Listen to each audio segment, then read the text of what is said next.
He had been coming to the library for 8 weeks before he said a single word to me, and when he finally did, it was not hello. It was not good morning. It was not even a request for coffee, which would have been the logical beginning given where we were. It was 7 sentences that broke something open in the room between us, and neither of us was the same after. My name is Celia. I work in the small café attached to the public library in the city, where I have lived for 3 years. I make coffee and I shelve returns, and I have developed, over time, a detailed internal classification system for the regulars. The Monday crossword people, the elderly man who reads military history and drinks hot chocolate even in August, the young mothers with their strollers, the students with their laptops. I had never, before Eli, put anyone in the category of person I cannot stop thinking about, person whose silence tells me more than most people's words, person who walked into the quiet of my working day and changed it permanently without meaning to. Stay with me, because this is a love story, but it begins in silence, and the silence is the whole point. He first appeared on a Tuesday in October. I know this because I keep a notebook behind the counter. Nothing dramatic, just the kind of quiet record-keeping that happens when you spend most of your day in a building that is organized by information and the habit becomes your own. I noted him on that Tuesday, not because I thought I was beginning a story, but because he was notable in the specific way that unusual things are notable when you spend enough time in one place. He was very still. Most people who come into the library cafe are not very still.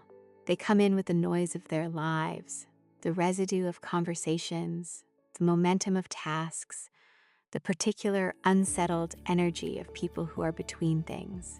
They bring their phones and their earphones and their requests and their impatience and their orders stated with the slightly anxious efficiency of people who are aware they are delaying you. He came in and he stood in the doorway for a moment, and he looked at the space with the attention of someone deciding whether to stay. Then he chose a table near the window, the second from the left, where the light came in at a useful angle in the afternoon. And he sat down and he opened a book, and he became, with remarkable speed, the most settled thing in the room. He did not look at his phone. He did not look at the door. He ordered a coffee when I came to his table, medium, 1 sugar.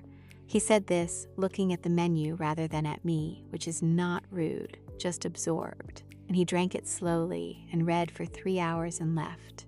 I noticed. The book was a hardcover. He held it the way people hold books when they are reading them for the 2nd or 3rd time, with a kind of ease, the hand knowing where to place itself. He was left-handed. I noticed this when he turned the page, and when he wrote something in the margin, he carried a pencil, not a pen, and his wrist curved inward in the characteristic way. I noticed his coat was navy, very dark, the kind of color that holds its shade for years if you take care of it. It was well kept.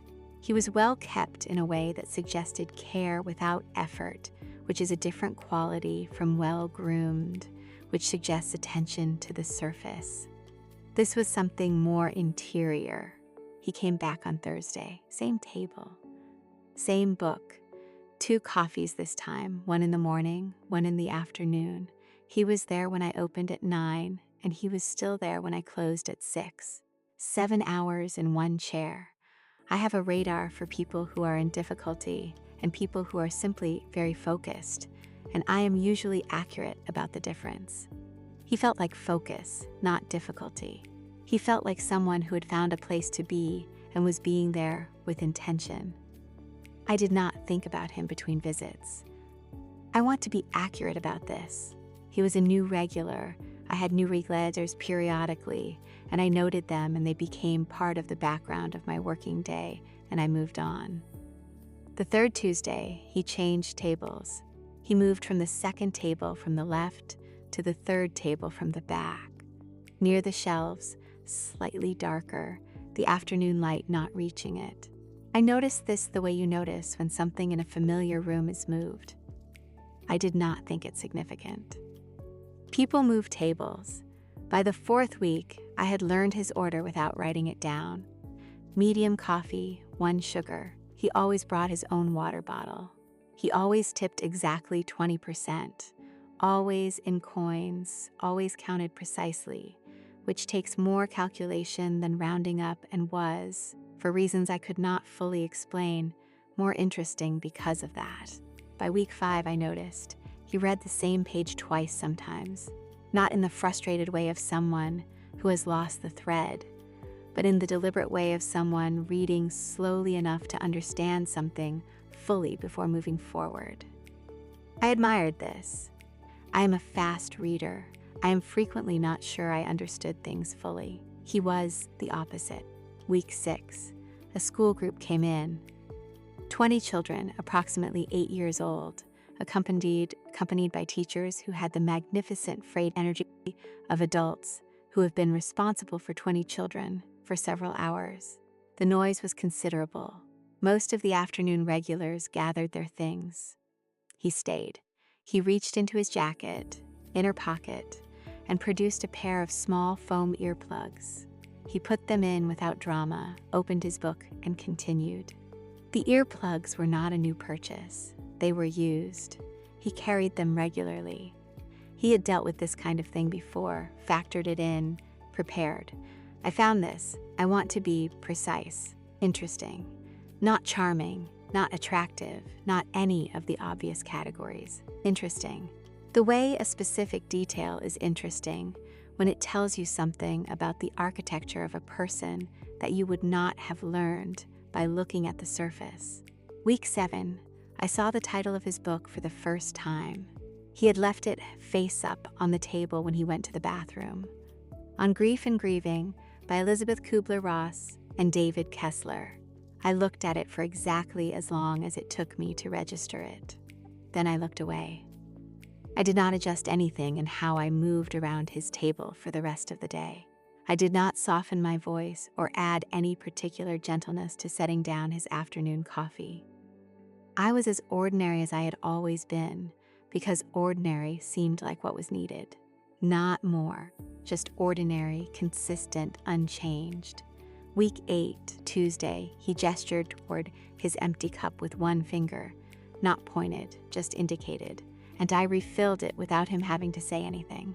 When I set it back down, he nodded. It was a small nod, not performative, the nod of someone who has acknowledged a thing and is returning to what they were doing. That was the most communication we had had in 8 weeks. And yet, I had a very detailed picture of a person I had never spoken to. This is, I thought, its own kind of problem. I was interested in someone whose voice I did not yet know, someone whose name I did not yet know, someone who existed, in my understanding, entirely in the language of small things. A left hand, a dark coat, a worn pair of earplugs, a book about grief. The Thursday of week 8, he came in looking slightly different. I could not identify the difference exactly. Same coat, same table, same order, but the quality of him was changed in the way that a sky changes before rain. The pressure different, the air carrying something. I was right to notice. That day was going to be different. I just did not know yet how. Stay hook. By the Thursday of the 8th week, I knew 17 things about a man whose name I did not know. I knew he dread slowly and tipped precisely and carried foam earplugs for noisy days and had been reading about grief for longer than I had been watching him. I did not yet know that something was about to change, but I would know by the end of the afternoon. She would also tell you that the quality she noticed first was not the silence itself, but the shape it made in the space. Most people who are silent in public spaces have a quality of waiting. They are between things, on their phones, looking around, managing time. He was not managing time. He was in time, fully inside it. The silence was not an absence of doing, but a form of doing that most people had forgotten or never learned. She did not have a word for this yet. She found one eventually, inhabiting. He was inhabiting the space. She was very used to people passing through it. This was, she understood later, why she started paying attention. Not because he was beautiful, though he was in the specific way of people who are very much themselves and do not require anyone to affirm it. Not because of any single thing she could have pointed to, but because he was inhabiting a space she stood in every day, and the inhabiting looked so different from what everyone else was doing that it was simply remarkable. I should tell you something about myself. I had been in a relationship for 2 years, before the library, before this city, before the particular Tuesday that Eli first walked in. His name was Marco, and he was vivid and quick, and talked with the velocity of someone who had more thoughts than time, and who filled every room he was in with the noise of himself, which I had initially found exciting, and which I had, gradually and without wanting to, found exhausting. Marco was not a bad person. I want to be clear about that. He was warm and interesting and funny, and he loved me in the way of someone who tells you frequently that they love you, but who struggles to demonstrate it in the quieter, more ordinary registers of daily life. He talked constantly. He made plans as he described everything he felt in real time. He had opinions about everything, and he needed you to have opinions too. Matching his energy, matching his pace. I matched it for 2 years. By the end of the 2 years, I had started to understand that what I was doing was performing a kind of presence, being there, nodding, responding, contributing, while some essential interior part of me was elsewhere, resting maybe, waiting for quiet. We ended things on good terms, which is another way of saying we ended things without enough drama to explain why it had been necessary, which is its own kind of exhausting to explain to people afterwards. I moved cities. I found the library café job, which I took because it was close to where I lived, and because working in a library is the kind of thing that appealed to the specific version of myself I wanted to recover. The version of myself that preferred to listen. Eli, in this context, registered differently than he would have in another time of my life. I had spent 2 years in a relationship that was all noise, and I was now in a life that was mostly quiet. And he was the quietest person I had encountered in that quiet life. And the specific quality of his quiet was not the absence of something, but the presence of something, a deliberate stillness. A person who had chosen, for reasons I could not yet know, to exist in a register that most people abandon in childhood. By week 4, I had begun doing small things that I did not acknowledge as intentional, even to myself. When his water bottle was empty, I brought him a glass of water. I did not make a point of this. I set it on the edge of the table and moved on. He looked at it when he noticed it, and then looked in the direction I had gone, and then drank the water, and I pretended not to have watched this. When the afternoon light reached an angle that would make reading difficult at his preferred table, I adjusted the blind on that side. I did not look at him when I did it. Once, I left a book recommendation on his table, face down, no note attached, just the book itself. It was a novel I had reread 3 times, a slim one, the kind of book that has no unnecessary sentences. I left it and did not say anything. When he came back from the bathroom and found it, he picked it up, read the back, and opened the first page. He finished it before he left that day. When he left, he put it back on my counter. He touched the cover once, lightly. He looked at me for the first time, with a look that was not a customer acknowledging staff look, but something more direct. Then he nodded and went. That nod cost me something. I was not prepared for how much. I told myself, this is a regular who has become interesting to you. That is all. This happens in any place where you see the same people frequently. You construct an interior life for them. You find them compelling. It is a harmless habit. This was not entirely accurate. On the Thursday of week 7, I walked past the library's main reading room, not the café, the actual library space, and I saw him at a table in the far corner, not reading, just sitting. His book was closed in front of him, and his hands were flat on the table, and he was looking at something. Not in the library, not at any physical object, but the kind of looking that is directed inward. The look of someone who is in a particular place in their own head and has decided to stay there for a while. I kept walking. I did not stop, but I thought about it for the rest of the shift, about what it looks like when someone sits alone in a library and looks at nothing, and does not reach for their phone, does not get up, does not fidget.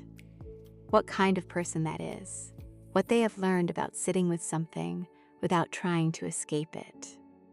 The librarian who I worked alongside, Petra, had been at the library for 11 years. She knew everything about everyone who came through regularly, in the way that people know things when they are present and observant, and the only continuity in a place that sees a lot of different lives.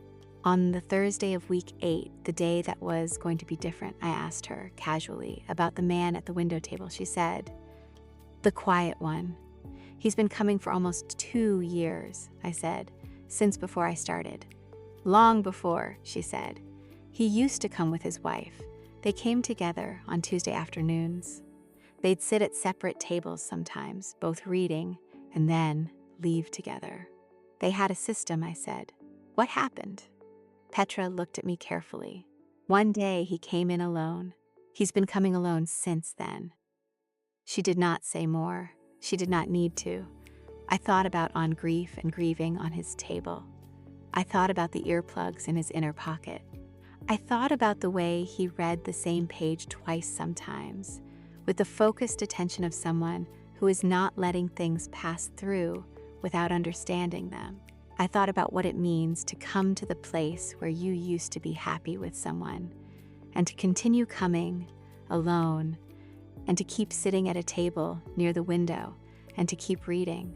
It takes a specific kind of person to do that. Not a closed person, not a person who is shutting something out, a person who is holding something, carefully, deliberately, without being ready to let it go. I went back to the cafe. I made coffee.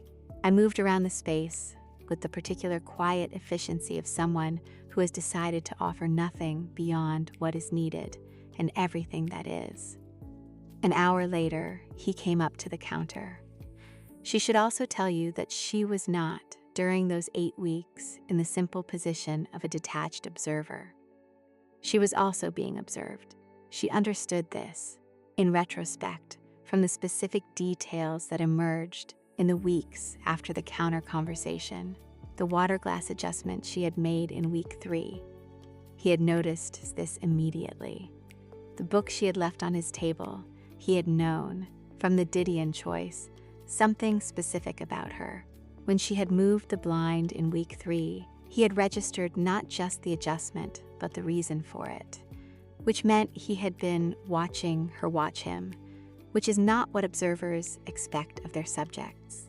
They had been for 8 weeks in a mutual observation that neither of them had named. This is, she thought, one of the things that can happen in a quiet place between 2 people who have learned to pay attention. The attention becomes a 2-way current, and at some point the current is strong enough that someone speaks. Let me tell you something I have not said yet. I was not, during those 8 weeks of watching Eli, in a simple state of uncomplicated curiosity. I was in a state that was more complicated, and that I was managing with the same careful ordinariness I offered him.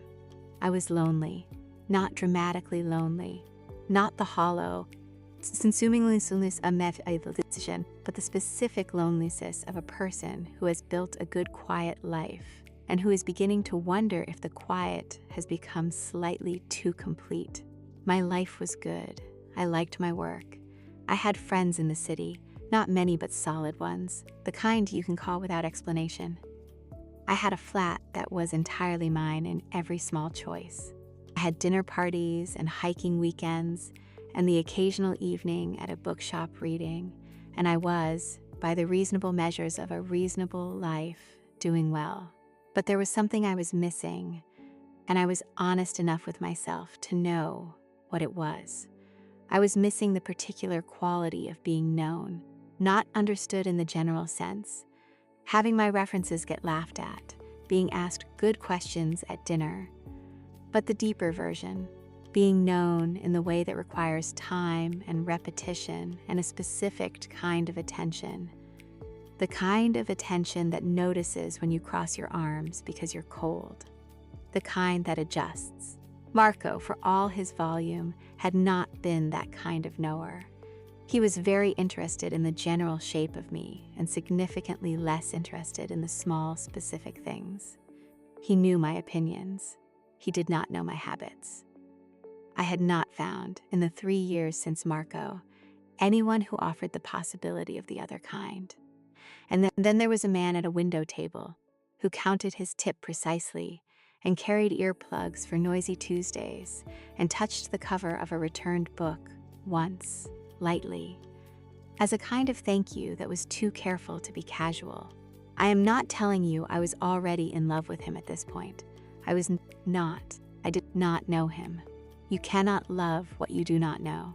But I was interested in the possibility of knowing him in a way I had not been interested in anything for a long time. And that, the specific reawakening of interest after a long period without it, is its own kind of feeling, not love, the clearing of the field that comes before. I want to also tell you about the book I left on his table in week 7. It was a book called The Year of Magical Thinking by Joan Didion. It is a memoir about the year after her husband died, about grief and disorientations, and the specific way that loss changes your relationship with time and meaning. I had read it twice. I own 3 copies, which said something I will let you draw your own conclusions about. I chose it for him because he had been reading a book about grief for 7 weeks, and because I thought, if he has been in that territory, he might want a different companion for it. Someone who had been there themselves. Someone who wrote about it with the plainness and precision that made it less like reading about grief and more like reading about what it is to be a person who has to keep living anyway. I left it on his table on a Thursday. He came back from the bathroom and found it. He read it all day. I watched him. Not obviously, not constantly, but in the way you watch things in your peripheral vision when you are doing other things. And he read that entire slim book in one sitting. He did not put it down. He did not look at his phone. He read it the way you read something that you needed without knowing you needed it. When he left, he put it on my counter. He touched the cover once. He nodded. He came in the following Tuesday. And I wanted to ask him, I nearly asked him, whether he had had the same argument about whether Didion was cold or honest that I had had with 3 different people about that book. The answer, in my experience, tells you something very specific about a person. I did not ask. It was not time. It was not time until the Thursday of week 8, when he walked up to the counter with empty hands and something different in the quality of his stillness. And the afternoon was quiet, and he stood across from me, and he began to speak. Petra also told her this. He came in 2 weeks before Christmas last year, and he sat at his table, and he didn't open a book. He just sat there for about 2 hours. I asked him if he was all right. He said yes. He said he was trying to decide something. Petra paused.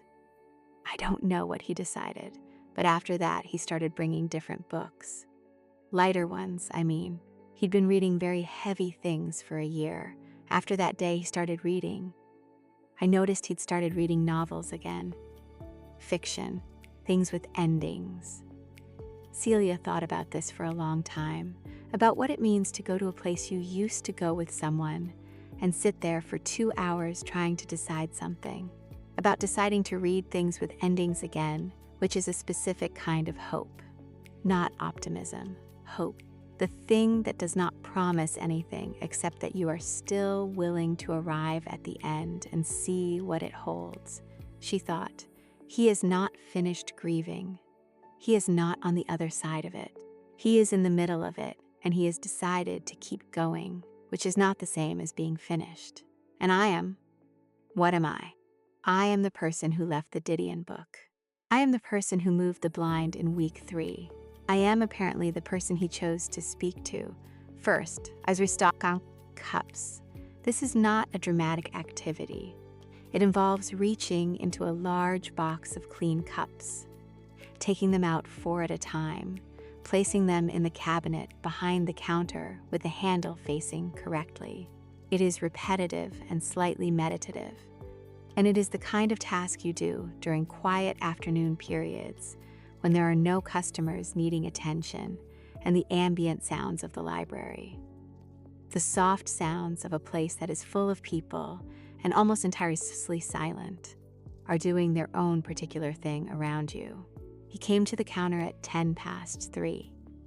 I heard him before I turned around, or rather, I heard the particular absence of the sounds that should have preceded him.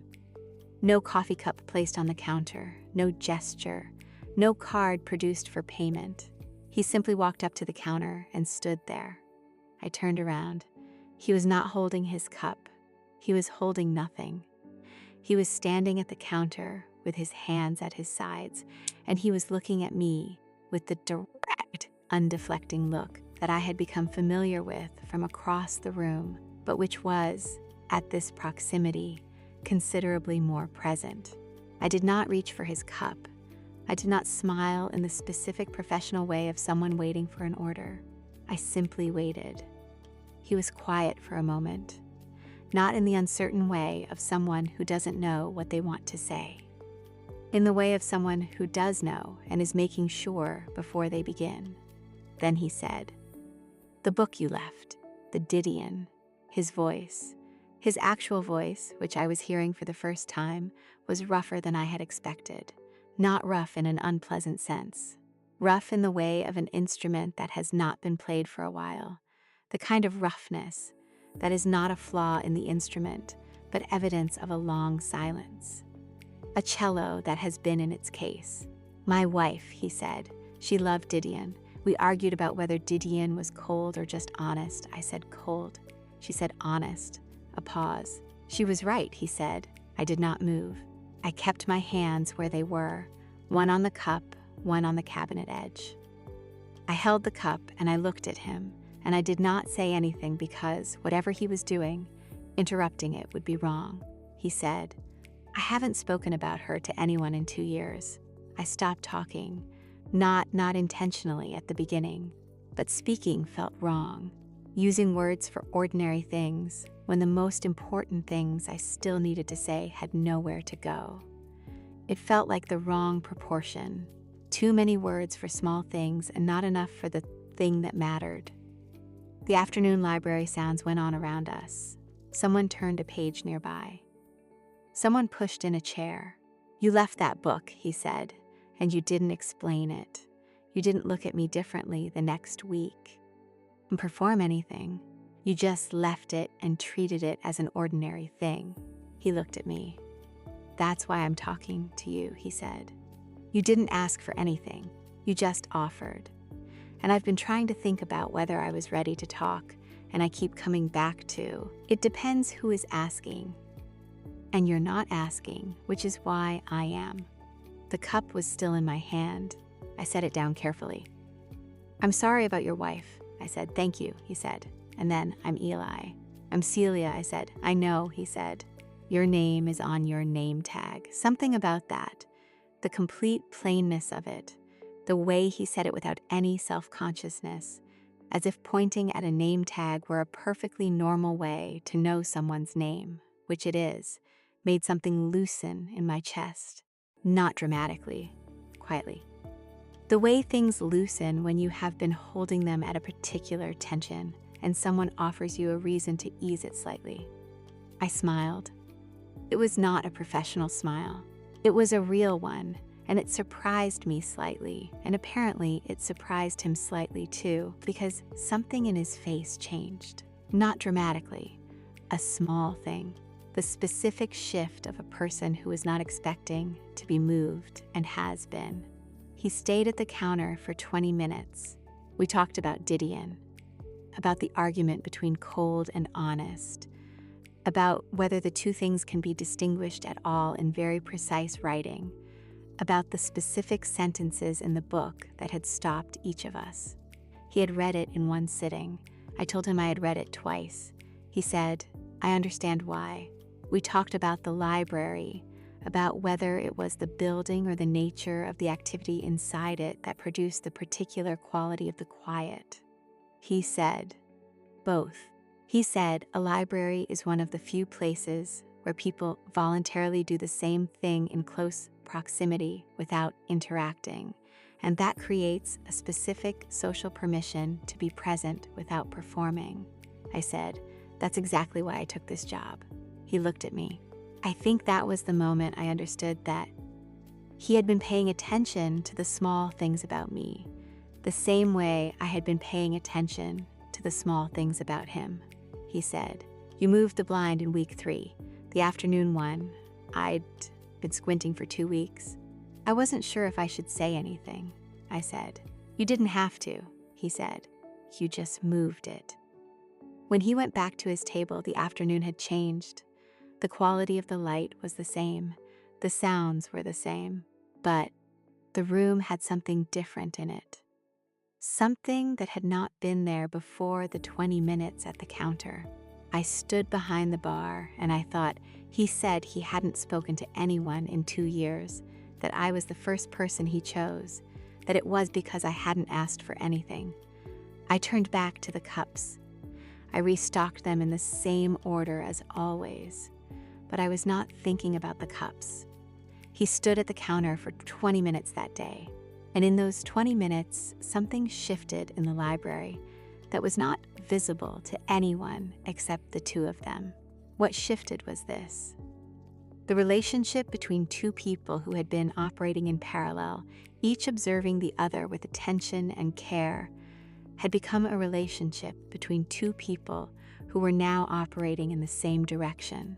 The parallel lines had bent toward each other and met. And when parallel lines meet, you cannot unbend them back to parallel. The meeting has happened. The geometry has changed. She understood this after he went back to his table. She stood behind the counter for a while without doing anything in particular, just standing. She thought, he said he hasn't spoken to anyone in 2 years. He said I was the first person he chose. He said it was because I hadn't asked for anything. She thought, I am the person he chose.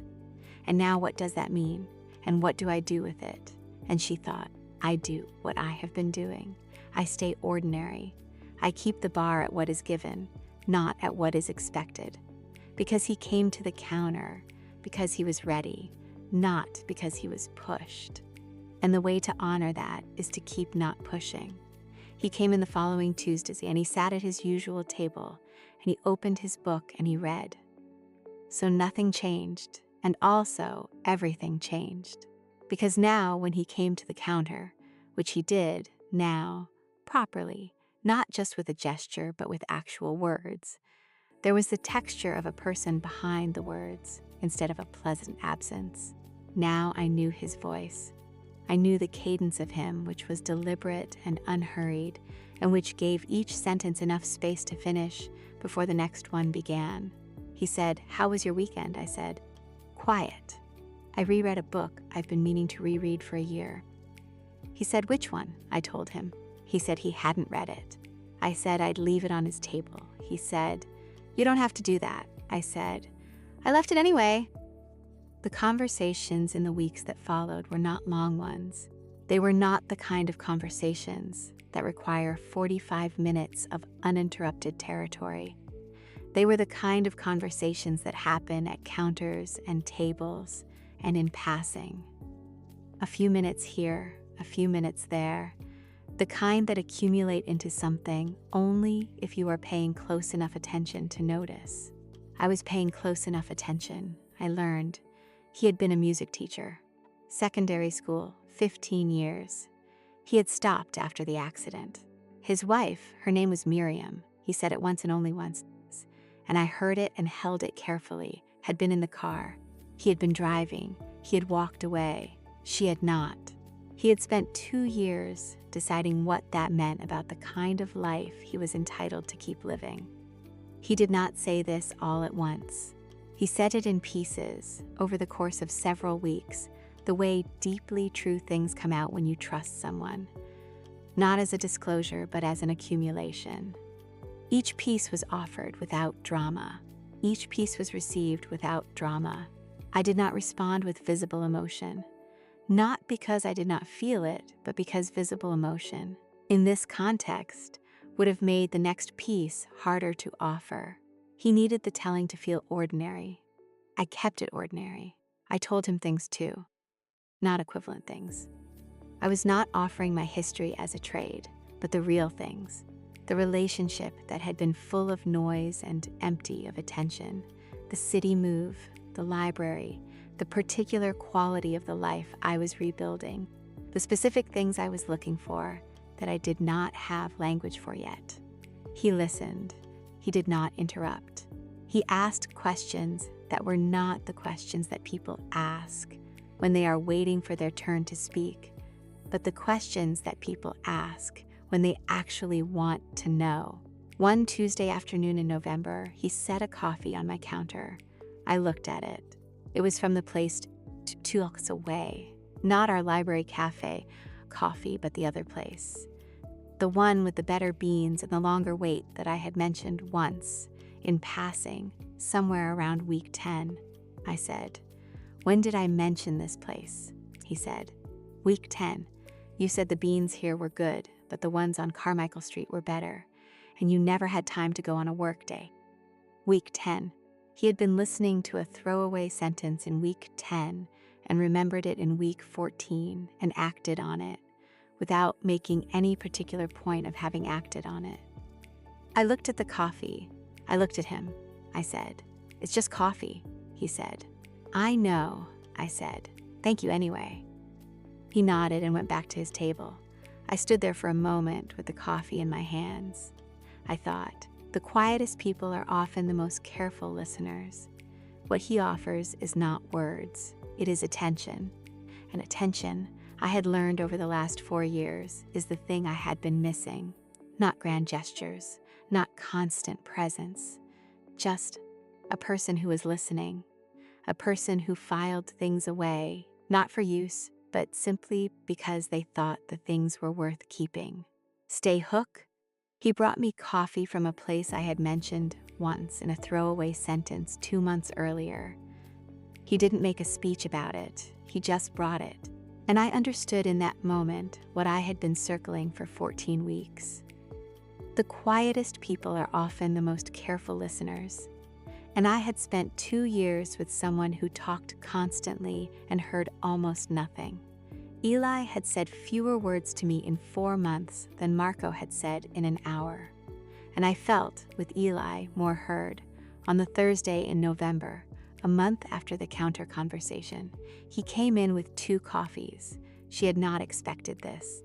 She had expected him to arrive as he always arrived, at the table, coffee ordered, book open. Instead, he arrived at the counter and set 1 cup down in front of her and kept 1 for himself and said, "Is this an acceptable time to interrupt you?" She looked at the coffee, at him, at the coffee. "Yes," she said. He said, "I wanted to tell you something that I've been thinking about telling you for a month." A pause. Miriam and I used to argue about music, specifically about whether music education was undervalued in secondary schools or whether the system was correct to prioritize literacy and numeracy. He looked at his cup. She said undervalued. I said the system was making reasonable resource decisions with limited funding. She said I was wrong. She was right. He looked up. I've been thinking about that argument for 2 years, and I wanted to tell someone, and the person I wanted to tell was you. She said, "Why me?" he said. Because you left a book on my table without making it into a conversation. And I thought, she'll hear this as the thing it is and not the thing she wants it to be. Celia said, "What is it?" He said, "It's me telling you that the argument mattered, that she mattered, and that I'm choosing to tell the story rather than just hold it." A pause. "That's new." "Yes," she said, "it is." She picked up the coffee. She was right about music education, by the way. He looked at her. "Of course she was," he said. And for a moment, just a moment, small and provisional, he smiled. One afternoon in December, on the Thursday that was the last day before the library closed for the holidays, Eli came in earlier than usual. 9:15, which was 15 minutes after I had opened, and the café was still in the quiet state of its own beginning. Chairs, not all pulled out, the first coffee of the day still brewing, the particular cleanness of a space that has not yet been inhabited for the day. He sat at his table. He did not open his book immediately.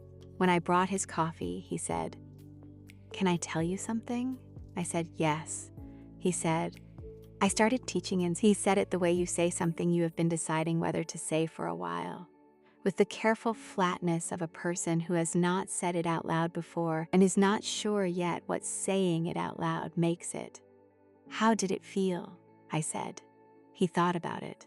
He gave the question the same consideration he gave everything, unhurried, genuine. Like using a muscle you thought was gone, he said, "Does it hurt?" "Yes."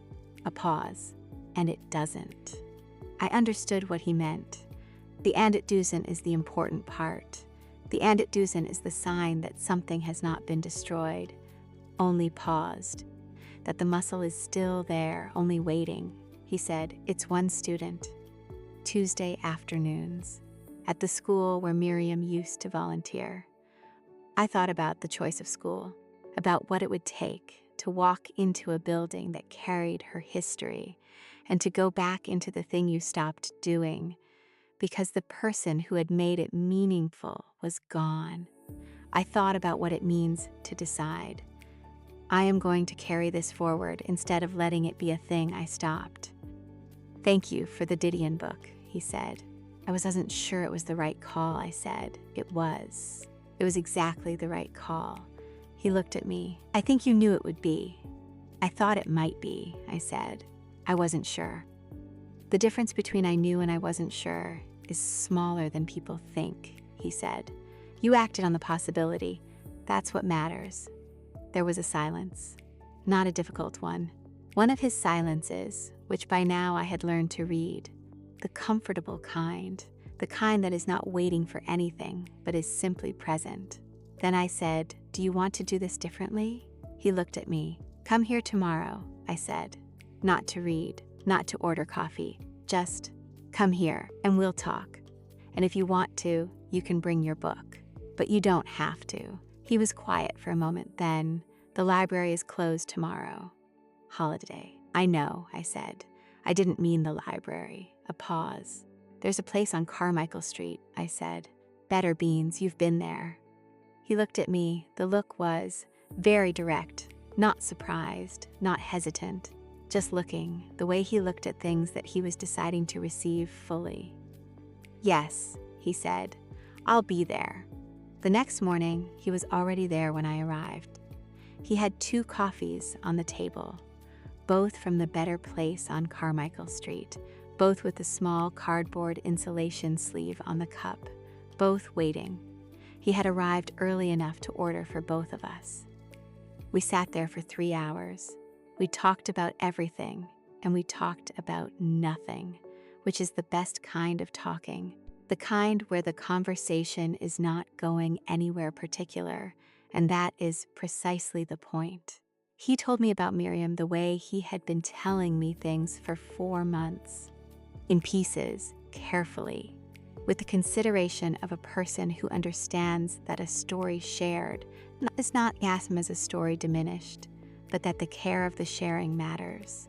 I told him about Marco, not bitterly, not with the weight of something unresolved, but honestly. "Here is a thing I went through.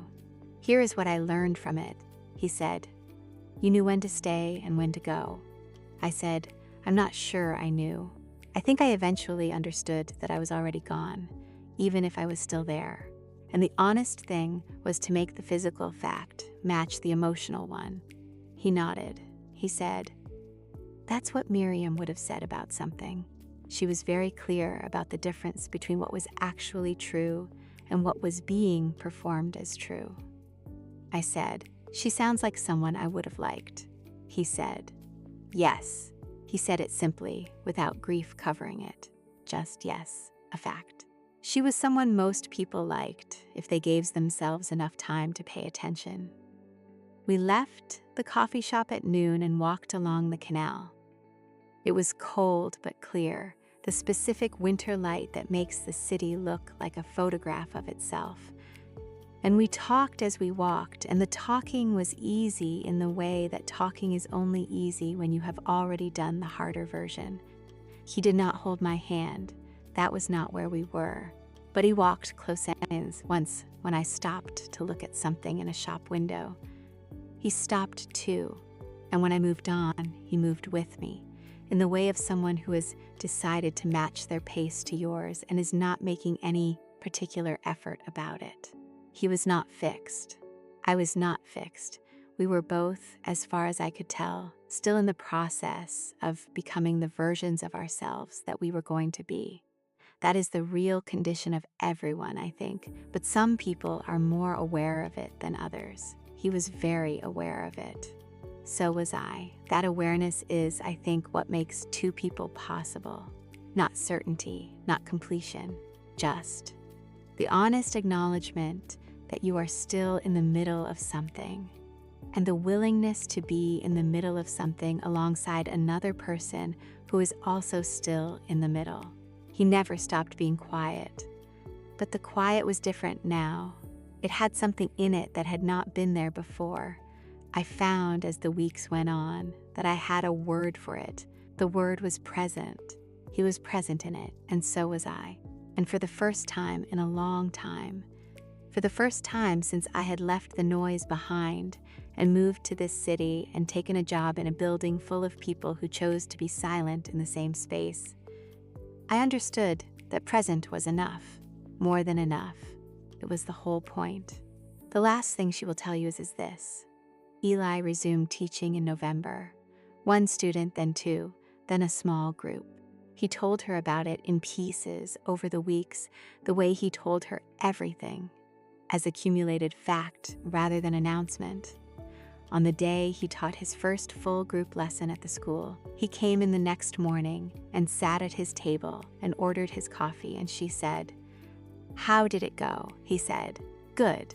The left-handed boy plays with his wrist wrong." She said, "Is that it?" He said, "Yes, just a habit. It takes time." She said, "Most things do." He looked at her over his cup. "Most things do," he agreed.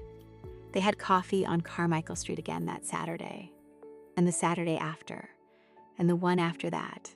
The pattern established itself in the quiet way that patterns establish themselves when two people have decided, without making a speech about it, that this is what they are doing now. On the fifth Saturday, walking back along the canal, he said, "I think I would like to bring you somewhere," she said. "Where?" he said. "The school. On the day of the first concert, at the end of term." She said, "You want me there for the concert," he said. "Miriam always came to the concerts." A pause. "I think she would have liked you. I think she would have said, that one pays attention. That's worth something." Celia said nothing for a moment. Then she said, "I'll be there," he said. "Good." And they walked on, and the canal did its particular thing in the afternoon light. And neither of them said anything else, and neither of them needed to.